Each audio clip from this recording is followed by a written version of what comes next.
Hello আসসালামু আলাইকুম। আজকে হচ্ছে আমাদের অবজেক্ট ওরিয়েন্টেড প্রোগ্রামিংয়ের 5 নাম্বার লেকচার এবং আজকের লেকচারে কিন্তু আমরা অবজেক্ট ওরিয়েন্টেড প্রোগ্রামিংয়ের খুবই গুরুত্বপূর্ণ একটা কনসেপ্ট নিয়ে আলোচনা করব। সেটার নাম হচ্ছে কি ইনহেরিটেন্স। তো তোমরা অনেকেই হয়তো যারা অবজেক্ট ওরিয়েন্টেড প্রোগ্রামিং নিয়ে ঘাটাঘাটি করো তারা কিন্তু অবশ্যই হয়তো ইনহেরিটেন্সের নাম শুনছো, বাট এই ইনহেরিটেন্সের নামটা শোনার পরে তোমাদের অনেকের মধ্যেই হয়তো ভয় লাগে গেছে যে এটা আসলে কি না কি। ওকে, বাট আজকে ভিডিওটা দেখার পরে তোমাদের কাছে ইনহেরিটেন্স কনসেপ্টটা খুব বেশি সহজ হয়ে যাবে আমি আশা করতেছি। তো চলো প্রথমে আমরা জানা নিই যে ইনহেরিটেন্স আসলে কি, সেটা আমরা বাংলায় একটু ব্যাখ্যা করি। ওকে, মজার একটা গল্প অথবা একটা স্টোরি দিয়ে। ধরো তুমি চিন্তা করো যে তোমার বাবার যে সম্পত্তি আছে সেটা কি তুমি নিজে আর্ন করছো? না, সেটা কিন্তু তুমি নিজে কখনোই আর্ন করো নাই, বাট তোমার বাবার সম্পত্তি কিন্তু বাই ডিফল্টভাবে তোমার হয়ে যায়, তাই না? তাহলে তুমি চিন্তা করো, তুমি যদি নিজে বড় হয়ে কেরিয়ার বিল্ড আপ করে নিজের সম্পত্তি আর্ন করতেছো, প্লাস তোমার বাবারটা কিন্তু তুমি ফ্রি পাইতেছো। ওকে, তাহলে এই জিনিসটাকে যদি তুমি বলতে চাও প্রোগ্রামিংয়ের ভাষায়, সেটা হয়ে যাবে হচ্ছে ইনহেরিট। অর্থাৎ কি, তুমি তোমার বাবার সম্পত্তিটাকে ইনহেরিট করে নিজের কাছে নিয়ে নিতেছো। অর্থাৎ তোমাকে কিন্তু তোমার বাবা যত টাকা আয় করছে সেই টাকা কিন্তু তোমাকে নিজের ইনকাম করতে হলো না, তুমি কিন্তু সেটা অটোমেটিক্যালি পেয়ে গেলা এবং তুমি নিজেও নিজের কেরিয়ার বিল্ড আপ করে নিজের সম্পত্তি পাইতেছো।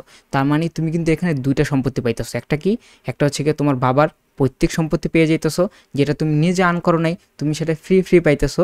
এবং আরেকটা হচ্ছে কি নিজে যেটা আর্ন করতেছো। ওকে, তাহলে এটাকেই যদি আমরা প্রোগ্রামিংয়ের ভাষায় এবং এই ক্লাস এবং অবজেক্টের সাথে কম্পেয়ার করি, তাহলে কি দাঁড়ায় সেটা? একটা হচ্ছে কি, একটা ক্লাস ধরো আমরা একটা বানাইছি, সেটা কি হইতে পারে, সেখানে অনেকগুলো মেম্বার থাকতে পারে এবং আমরা একটা নতুন ক্লাস যদি বানাই, আমরা সেই নতুন ক্লাসে সেই পুরনো ক্লাস মানে যেটা আমরা বানাইছি সেই ক্লাসের মেম্বারগুলোকে ইনহেরিট করতে পারি। অর্থাৎ আমরা নতুন ক্লাসে কিন্তু সেই মেম্বারগুলোকে বানাবো না, বাট আমরা প্রথম ক্লাস থেকে সেই মেম্বারগুলোকে ইনহেরিট করে নিয়ে চলে আসবো। তো চলো আমরা আসলে কোডিংয়ে দেখি, তাহলে আমাদের কাছে সহজ হবে। তো আমরা যে বাংলা যে গল্পটা থেকে আসলে দেখলাম সেইটাই যদি আমরা এখানে অ্যাপ্লাই করি, তো তুমি চিন্তা করো আমরা যদি একটা বানাই, ধরো আমরা একটা ক্লাস বানাই ফাদার নামে। ওকে, পাবলিক ফাদার, আমাদের অবশ্যই ক্লাস কিওয়ার্ড দেওয়া লাগবে। দেন হচ্ছে আমরা ফাদার নামের একটা ক্লাস বানাইলাম। এখন ধরো ফাদারের কি আছে, ফাদারের হচ্ছে গিয়ে ধরো মানি আছে। ওকে, আমরা হচ্ছে গিয়ে ইন্ট মানি। এখন তুমি চিন্তা করো, আর এটা ধরো তুমি, আমরা যেটা অপশন দিলাম।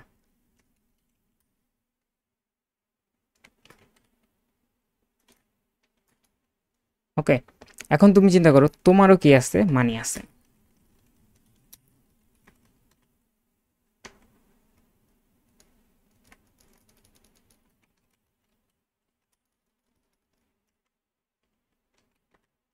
ধরো তোমার হচ্ছে গিয়ে মানি আছে, বা এটার নাম আমরা দিতে পারি মানি সন অ্যান্ড হচ্ছে গিয়ে মানি ফাদার। ওকে, এখন তুমি কিন্তু তোমার বাবার সম্পত্তি আর্ন করো নাই, বাট তুমি কিন্তু চাইলেই তোমার বাবার সম্পত্তি নিতে পারো, কারণ তোমার বাবার সম্পত্তি কিন্তু বাই ডিফল্টভাবেই তোমারই, তাই না? একইভাবে এখানে যদি আমরা প্রোগ্রামিংয়ের ভাষা এটা করি, তাহলে আমরা যদি ইনহেরিট করি যে এই সনের কাছে কার কার সম্পত্তি থাকবে, তার বাবার সম্পত্তিও থাকবে এবং সে যেটা নিজে আর্ন করছে সেটাও থাকবে। এই ক্ষেত্রে এই সন যদি কি করতে চায়, তার বাবার সম্পত্তিকে নিয়ে আসতে চায়, ইনহেরিট করতে চায়, তাহলে সেটা কি করতে হবে, এখানে এভাবে দিয়ে তোমাকে হচ্ছে গিয়ে ফাদার নামে যে ক্লাস, অর্থাৎ তুমি যার সম্পত্তি বা যার কাছ থেকে ইনহেরিট করতে চাইতেছো তার নাম। তো আমি কার কাছ থেকে চাইতেছি, ফাদারের কাছ থেকে, এর জন্য আমি এখানে ফাদার লিখছি। ক্লিয়ার?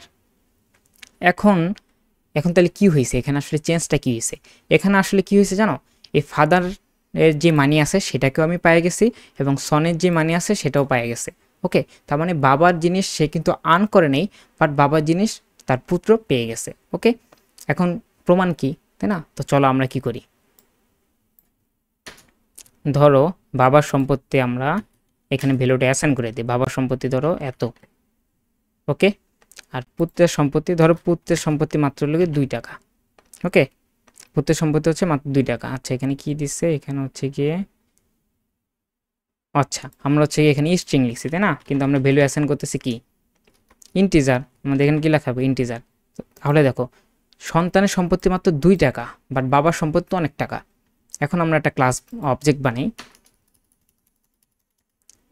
দেখো, এই সন নামের ক্লাসে কি আমরা এই বাবার সম্পত্তি কোথাও অ্যাড করছি? না, আমরা কিন্তু শুধুমাত্র ইনহেরিট করছি, তাই না? এর মাধ্যমে কিন্তু এই সনের কাছে এই বাবার সম্পত্তির অ্যাক্সেস চলে আসছে। কিভাবে প্রমাণ দেন ভাই? চলো আমরা আগে একটা অবজেক্ট বানাই। কার অবজেক্ট বানাবো? সনের। তাহলে এটা হচ্ছে গিয়ে সন ওয়ান। সন ওয়ান কি করতেছে? নিউ সন অবজেক্ট হয়ে গেছে। এখন ভাই আমাকে প্রমাণ দেন যে সনের কাছে কি চলে আসছে? এই যে মানি ফাদার চলে আসছে। ওকে, তাহলে দেখো এখন আমরা কি করতে পারি? এই যে সন ওয়ানের কাছে কার কার অ্যাক্সেস আছে দেখি আমরা। মানি ফাদার আসছে, এই দেখো চলে আসছে। ওকে, এখন চলে আসছে যে ভাই প্রমাণ দেন, চলে আসছে প্রমাণ দেন। তাহলে আমরা কি করি? কনসোল লক করি, sorry console dot right line করি, কনসোল ডট রাইট লাইন। এখন আমরা যদি দেখতে চাই, আমরা যদি দেখি যে এখানে আমাদের দেখাই যাচ্ছে ধরো সন ওয়ান, ঠিক আছে। এখন আমরা যদি এটাকে রান করি, রান করলে আমরা দেখব কি এই সনের কাছে বাবার মানি চলে আসছে। কিভাবে চলে আসছে? কারণ সে ইনহেরিট করছে, তাই না? তো আমরা দেখি, হয়ে যাক। আমার কথা তো বিশ্বাস করা লাগবে না, আমরা প্রমাণ দেখতেছি। ওকে, বিল্ড হইতে একটু টাইম নিতেছে, আমরা একটু ওয়েট করি। এই যে আমাদের বিল্ড হয়ে গেছে। তাহলে আমরা প্রমাণ দেখবো এখন। এই দেখো চলে আসছে না? এই যে সনের ভিতরে আমরা কি অবজেক্ট বাবারটা বানাইছি, ফাদারটা বানাইছি, নাকি সনেরটা? সনেরটা বানাইছি, তাই না? তো সনেরটায় তো আমরা কোথাও কি এখানে লিখছি যে ফাদার মানি ফাদার লিখছি, এখানে বাবার সম্পত্তি লিখছি, এখানে লিখি নাই কিন্তু। কিন্তু আমরা অ্যাক্সেস করতেছি কাকে? দেখো মানি ফাদারকে। এই মানি ফাদার আমরা কোথায় লিখছিলাম? এই যে ফাদারের ক্লাসে লিখছিলাম, তাই না? তাহলে কিভাবে আমরা সনের অবজেক্ট বানিয়ে এই মানি ফাদারে অ্যাক্সেস পাইলাম, তাই না? এটা পাওয়ার একমাত্র কারণ কি? আমরা হচ্ছে গিয়ে বাবার সম্পত্তিটাকে ইনহেরিট করছি, বাবার টাকাটাকে ইনহেরিট করছি, বাবার মানিটাকে ইনহেরিট করছি। ক্লিয়ার? এর মাধ্যমে কিন্তু আমরা সনের কাছে ফাদার মানির মানি ফাদারের অ্যাক্সেসটা পেয়ে গেছি। ক্লিয়ার? এখন তাহলে সনের টোটাল সম্পত্তি কত? চলো আমরা একটু যোগ বিয়োগ গুণ ভাগ করি। ওকে, এটা হচ্ছে সি শার্পের বেসিক কনসেপ্ট, যোগ বিয়োগ করা। ওকে, তাহলে ধরো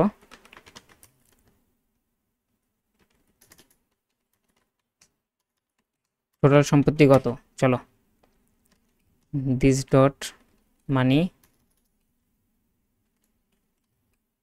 সন প্লাস আরেকটা কার মানি সন, আরেকটা হচ্ছে কি আমাদের ফাদার মানি ফাদার, সরি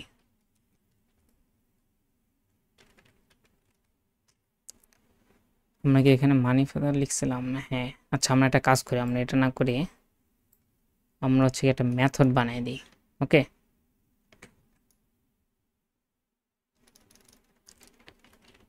পাবলিক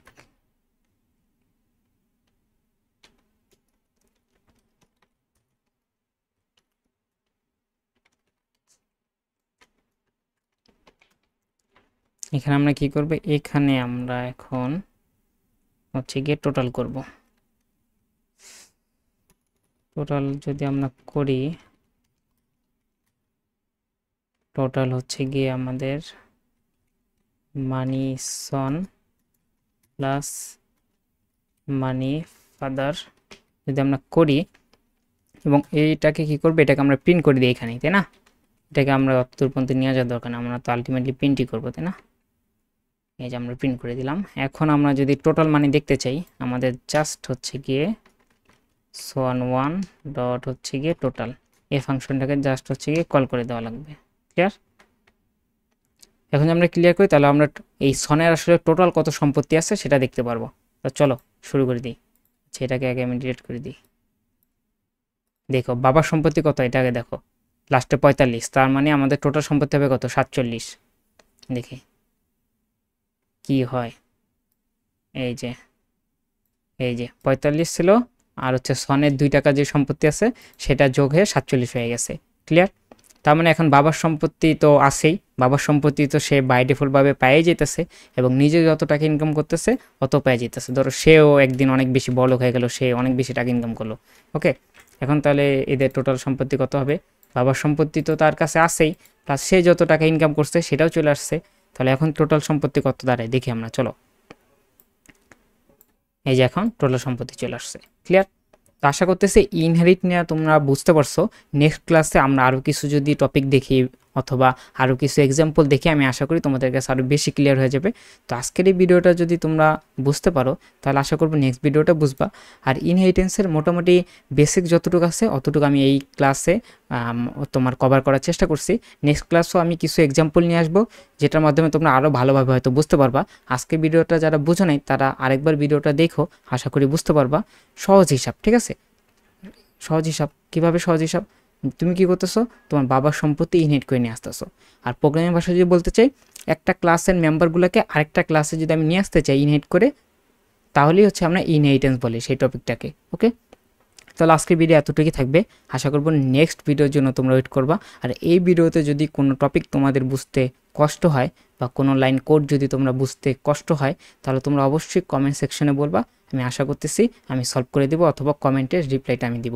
ঠিক আছে, আল্লাহ হাফিজ।